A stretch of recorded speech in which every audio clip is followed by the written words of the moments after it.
Good day everyone. God is good all the time. All the time God is good. Guys, papakita ko lang sa inyo ngayon. Ngayon is July 3. Kung gaano karaming release namin ni Expos. Ayan guys, oh. Ang tawag sa ganyang kulay is quartz white pearl. Ayun pa, meron pa rin sa likod. Oh. Ayun guys, meron pa rin sa likod. Guys, bago namin nilalabas yung unit, dito muna sa loob yun guys. Ito yung releasing area namin. Bago namin nilalabas yung unit. So, syempre, yan, nire-ready na namin. Ayan talaga, yan. Hindi namin nilalagay sa may congratulations. Guys, oh, ito guys, ito usually guys, every day, ito yung mga nire-release namin dito. Puro expander, saka puro Mirage. Ayan yung bread and butter namin dito sa Mitsubishi. Alam niyo kung bakit guys? Unahin ko lang yung promo ni X-Force. Promo ni Expander Cross. Guys, si Expander Cross kasi, kung dati, ang cash out niya is nasa, siguro dati ang cash out nito nasa 70 plus, 70,000, 80 plus. Ngayon guys, based on 20%, kung ma-approvean kayo ng bangko na 20%, lalo na guys, kapag ang bangko nag-approve sa inyo is yung mga prior banks, yung prior banks, yung tinatawag namin sila Mitsubishi. Yung MMFP namin, si Mitsubishi, Mitsubishi MMFP. Yun, ano bang meaning ng Mitsubishi? Nakalimutan ko pa. Mitsubishi Motors Finance Philippines yon. Tapos, sila BDO, sila BPI, sila RCBC. Guys, ang cash out niyan guys, zero cash out yan. Zero cash out guys. Tapos meron kaming promo ngayon guys na 40,000 fuel subsidy. Guys, pag nilabas yung sasakyan guys, sa araw ng release, magda-download lang kayo ng Shell app. Tapos yung Shell app na application guys, tapos din papasok yung 40,000 na fuel subsidy. Isipin nyo guys zero cash out, tapos may 40,000 fuel subsidy ka, tapos inclusive may 1 year comprehensive insurance, 3 years LTO, and then shuttle mortgage. Ayan guys banggitin ko na yung promo nito ulit guys Guys expander cross namin guys yun nga yung mga binanggit kong bangko kapag kasi sila yung bangko nag-approve sa atin, ang down payment lang nung guys, wala kayo cash out. Actually, walang cash out yung guys. Pero guys kapag ang approval natin si PS Bank, sila Asus Bank, sila China Bank, meron na siyang cash out, pero maliit lang ang cash out nun guys. Mapag-uusapan naman po natin yung kunyari, kung gusto nyo talaga, wala kayo lalabas na pera, pwede naman po natin pag-usapan yun. Tapos guys yung previous na binibigay ko dito guys, kay Expander Cross guys, yung siyempre, unahin ko yung yung siyempre basic freebies yung binibigay ng company namin, yung basic tools, tapos yung tint, saka yung floor matting. Pero ako guys kasi, ang binibigay ko yung galing sa akin, siyempre, yung rain visor. Yung rain visor, tapos yung deep dish matting, tapos yung dash camera with reverse camera. Guys, yung reverse camera, yung dash camera na reverse camera guys hindi yun yung mumurahin guys Sobrang linaw nung guys, maganda yun. Siyempre surprise sa mga bibili sa akin sa presyo. Tapos siyempre pagdating sa busina, yung Bosch Europa horn. Yun yung mga previous na binibigay ko. Yan guys guys, ikutan natin to para mas makita nyo maigi sa expander cross. Guys, unahin ko lang sa labas, sa exterior. Familiar po ba kayo sa rice body? Guys, Mitsubishi, lahat ng unit namin ng Mitsubishi ay gawa sa rice body. Yung rice body, reinforced impact for safety evolution. Guys, anong ginagawa ng rice body? Yung rice body kasi guys, just in case na may collision guys, ginagawa ng rice body kapag yung tinamaan ka, yung nabangga yung sasakyan mo, hindi basta-basta pumapasok ng impact sa loob kasi nga, ginawa siya, ni-structure siya at ginawa siya na protektahan yung passenger sa loob ng sasakyan. Ganun kasimple po yung race body. Siyempre, pagdating sa gilid, side impact din yun. Yung meron siyang side impact din. Yung side impact din, siyempre, for safety rin yun. Guys, banggitin ko na rin lahat ng safety features na meron dito sa expander. Guys, unahin ko yung ABS. Yung anti-lock braking system, it prevent wheel lock up on sudden braking. Kapag ka on top speed, may biglang sumulpot na sasakyan, siyempre, ang unang papasok sa atin, kakabigin natin yung manibela. Because of ABS, makakabig natin yung manibela. So, ang benefits nun is for safety kasi hindi natin mababangga yung bata sa loob yung bata na biglang tumawid. Tapos guys, yung electronic brake post distribution, doon papasok yun. Kapag kakinabig na natin yung manibela. Yung EBD kasi, kung saan mas kailangan na brake post, kung saan mas kailangan na preno, dinidistribute niya yun para syempre ma-prevent yung over and understeering yung sasakyan. Tapos guys equip din to ng hill start assist control. Yung hill start assist control guys yung pagkapataas ka, binibigyan ka ng 2 seconds delay para malipat mo yung paa mo from brake pedal to gas pedal. Yun ang ginagawa ni hill start assist control. Tapos guys equip din si Mitsubishi Expander Cross ng tinatawag natin na Mitsubishi Mitsubishi, yung MAST, Mitsubishi Active Stability and Traction Control, MASTC. Ang ginagawa nun guys, syempre, pine-prevent niya yung over and understeering sa sasakyan guys. Pero ang pinaka unique selling ni Mitsubishi Expander is yung active yaw control. Guys, yung active yaw control, ang top speed, pagka biglang paliko, yun guys ang ginagawa ng active yaw control, pine-prevent niya overshoot, saka nililesen niya yung body roll ng passenger doon sa loob ng sasakyan. Yun yung mga safety features na meron si Mitsubishi Expander Cross. Ay guys, meron pa pala isa. Meron siyang brake assist. Yun guys, brake assist meron siya. Ngayon guys, simulan na natin sa labas guys. Guys, ang tawag sa ganitong kulay is quartz white pearl. Guys, yan, kung mapapansin nyo guys dito sa front grille, pero punta muna tayo sa windshield. Guys, si Mitsubishi Expander, ang kaisa-isang unit namin nagawa sa sound insulating film. Yung sound insulating film guys nililesen niya yung ingay. So, ang benefits nun guys kapag may passenger tayo, may kasama tayong inaantok, o matanda o bata na mas gusto nila makatulog, mas makakapagpahinga sila na maayos. So, ang benefits nun is comfort kasi nga, naka-sound insulating film siya guys. Nililesen niya ingay sa labas. Yun ang kagandahan kay Expander. Tapos pagdating doon sa kanyang front fascia, new aerodynamic shield design guys. New aerodynamic shield design na siya. Guys, mapapansin niyo yung honeycomb yung gando. Napaka futuristic. Sobrang ganda ng honeycomb niya. Tapos, siyempre, equipped na siya ng multi-around camera. Ayan guys, multi-around camera. Siyempre, harap, tapos camera sa dalawang gilid, saka camera sa likod. Tapos guys, pagdating sa kanyang ilaw, siyempre, equipped siya ng T-shape headlight na LED. Guys, naka-LED na rin yung daytime running light niya. Tapos, naka-LED na rin yung fog lights niya guys. Guys, so ano ba ginagawa ng LED? Guys, kapag naka-LED ka kasi, ayan yung ilaw na puti. Guys, pag naka-LED ka, more vision, better visibility. Better visibility, lalo na kapag umuulan, saka madilim sa gabi. So, ang benefits nun is for safety. Saka guys, energy efficient kapag ka naka-LED ka. Tapos guys, punta naman tayo ngayon sa kanyang side profile. Yung side profile niya guys, kung mapapansin nyo, from side sa ibabaw ng yung wheel arc na tinatawag o yung dating fender flare, tapos sa gilid, yung body cladding niya hanggang sa likod, guys.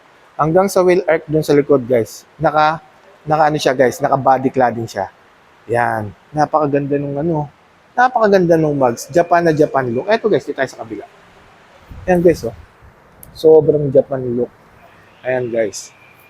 Guys, ang sukat, syempre, ng ating gulong is guys, itong mugs na to guys, ito dito para mas kita niyo yan, para mas kita.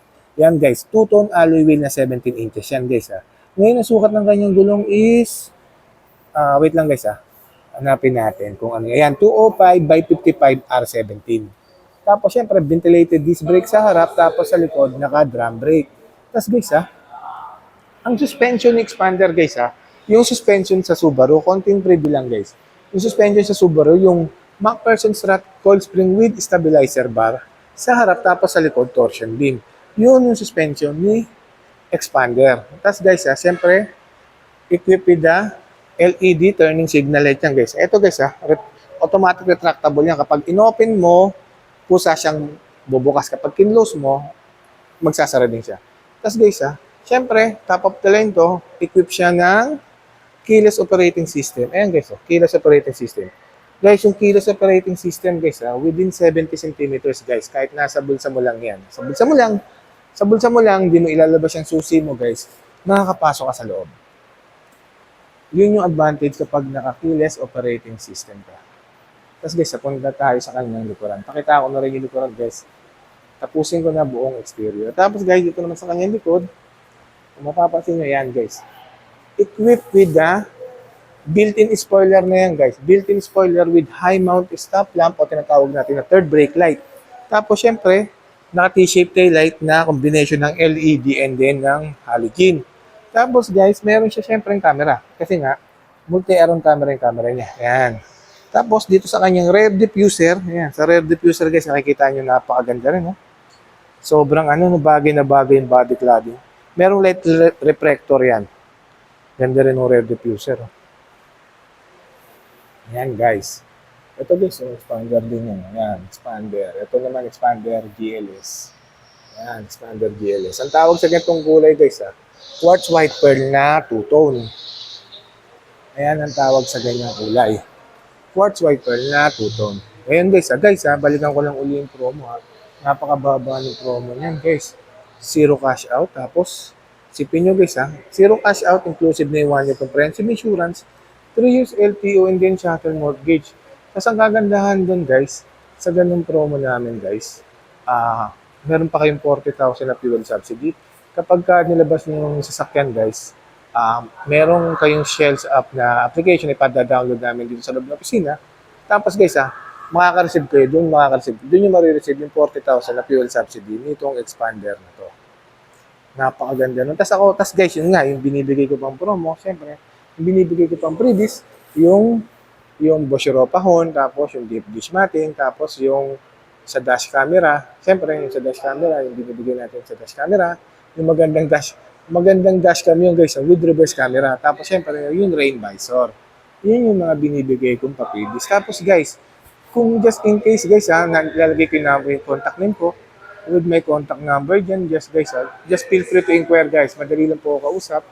Mag-PM lang kayo guys, magtanong lang kayo sa akin guys. Napakadali ko pong kausap guys. Kung ano pong kailangan nyo, kung may gusto po itanong, mag-PM lang po kayo. Yan guys o nga pala guys, ikutan natin yung loob. Quick review lang sa loob guys kasi for release tong unit na to. Ayan guys ayan, di ba? Nag-open siya. So, pagbukas, pusa siya nag-open. Ayan guys, ikutan na natin yung loob guys. Sorry guys hindi na tayo papasok sa loob kasi for release to. Kaya dito lang tayo sa labas. Yan guys makikita ko lang sa inyo kung ano yung loob. Kung mapapansin nyo guys, yung dashboard niya, naka soft padded leather na design tapos may piano black finish na design tapos with silver accent. Ayan guys Tapos ang seat material niya guys seat material niya is leather seat with heat guard. Ayan guys, kasi nga top of the line siya guys, leather seat with heat guard siya. So ano ba ginagawa ng leather seat with heat guard? Guys, pag naka leather seat with heat guard ka, nililesen niya yung init ng loob ng sasakyan. Yun yung kagandahan kapag ka naka leather seat with heat guard ka. Tapos guys naka single zone auto climate control lang yan si expander. Cross natin, tapos syempre, 4-speed automatic transmission. Tapos, equip siya ng electronic parking brake with brake auto hold. Yan, guys. Tapos, may charging port doon. Yan. Tapos, meron din cup holder na dalawa. Tapos, meron siyang center armrest with cool box. Yan, guys. May center armrest with cool box yan.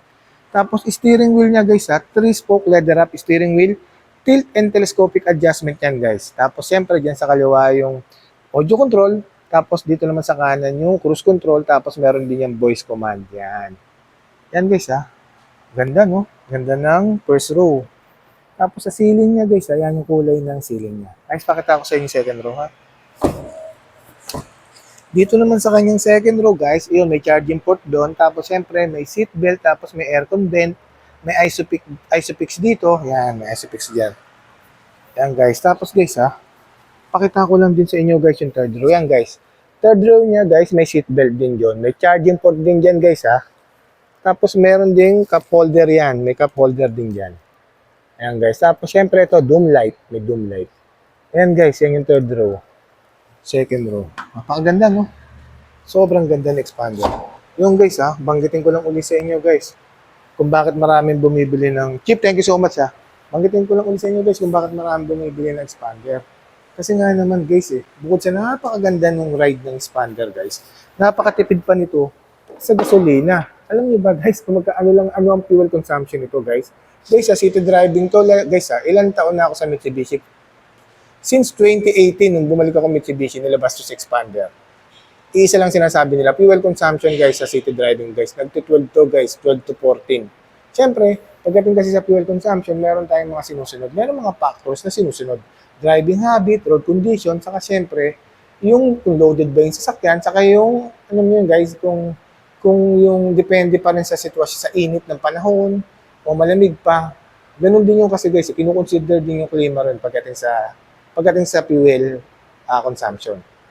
Yun guys guys, yung engine nga pala na expander natin is 1.5 liters, 4-cylinder inline, double overhead camshaft with the technology of Maybach. So ano ba ginagawa ni Maybach? Si Mitsubishi Innovative Valve Timing Electronic Control System. So, ang ginagawa kasi ng Maybach, more vision, better visibility, and then energy efficient. Guys, pag gusto mo ng power, bibigay sa inyo ni Maybach. Pag gusto mo ng fuel efficiency, ibibigay sa inyo ni Maybach. Yun ang kagandahan kapag naka-Maybach ka. Yun guys Sana guys sa mga maraming salamat nga po pala sa mga nagpapalo ng nagsasubscribe na YouTube channel natin.